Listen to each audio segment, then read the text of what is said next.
Let's talk about I-864W, the Affidavit of Support Exemption. Hello, my name is John and welcome. One of the steps in the I-130 process is to ensure that the intending immigrant doesn't become a public charge. For most family-based immigrants, this is done through Form I-864, the Affidavit of Support.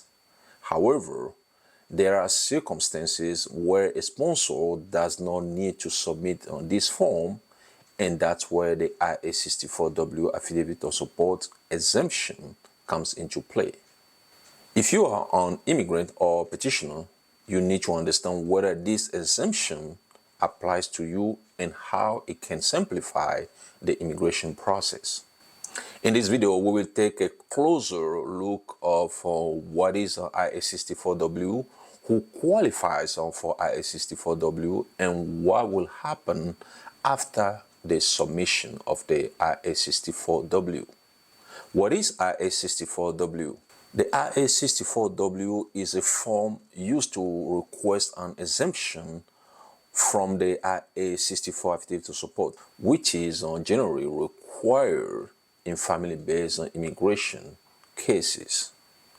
The purpose of the I-864W is to prove that the intending immigrant does not need financial sponsorship because they qualify for an exemption under certain conditions.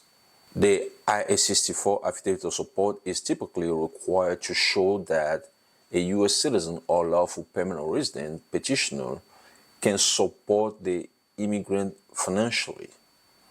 The goal is to prevent the immigrant from becoming a public charge, like I said, meaning someone who depends on the government assistance for basic needs. However, not every immigrant needs this financial sponsorship. And if you can prove that you are exempt, the I-864W allows you to bypass these requirements. Who qualifies for an I-864W exemption? Before we talk about that, if you are a spouse of a U.S. citizen or permanent resident who is preparing your immigrant visa interview, but you're losing sleep because of the questions the interviewer will ask you, don't worry. We have an ebook that can help you with that. This ebook has 30 immigrant visa questions with detailed answers and explanation that can help you with your interview. The link is in the description below. Now let's go back to the video. There are four main categories of individuals who qualify for the I-864W exemption. The first category is children of U.S. citizens. One of the most common exemptions applies to children of U.S. citizens, especially if the immigrant is the biological, adopt or stepchild of a U.S. citizen and will automatically acquire citizenship upon entry into the United States. They are exempt from the Affidavit of Support. This typically applies to children entering the United States under the Child Citizenship Act of 2000. For example, if a U.S. citizen petitions for their foreign-born child and that child is under 18 and will live with the U.S. citizen parent in the United States, the child qualifies for automatic U.S. citizenship upon entry. Therefore, the child does not need financial sponsorship and can file an I-864W. The second category is individuals who have earned 40 qualifying work quarters. Immigrants who have earned at least 40 quarters of work credit in the U.S. Social Security system can also qualify for an I-864W exemption. A quarter refers to a 3-month period of time during which an individual earns a certain amount of income and pays Social Security taxes.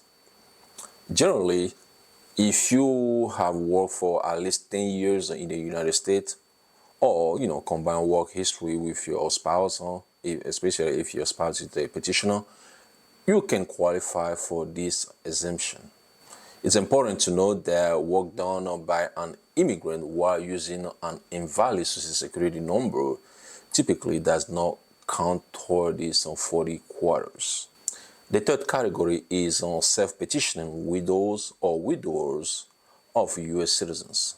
If you are a widow or widower of a U.S. citizen and you are self-petitioning for lawful permanent residency, you can file an I-864W to claim an exemption. This exemption applies only if your U.S. citizen or spouse passed away after the marriage and you can prove that your marriage was bona fide, basically was legitimate. Financial sponsorship is unnecessary because of your relationship with the deceased spouse. Let's take an example of a lady called Maria, a widow of a U.S. citizen, is applying for a green card. Because she was married to a U.S. citizen and is now self-petitioning after their death, Maria qualifies for the I-864W exemption. The fourth category is self-petitioning married spouses or children. Immigrants who are self-petitioning under the Violence Against Women Act, called VAWA, as married spouses or children of U.S. citizens or lawful permanent resident can also claim an exemption using the I-864W. These individuals are protected under U.S. law and do not need financial sponsorship from their abusive spouse or parents. For example, let's say John, who was married to a U.S. citizen and experienced domestic violence, is self-petitioning under VAWA. He can claim an I-864W exemption because financial sponsorship from his abusive spouse is not required for his green card application. Now, let's talk about the I-864W supporting documents. When filing the I-864W, you must submit supporting documents to prove your eligibility for the exemption.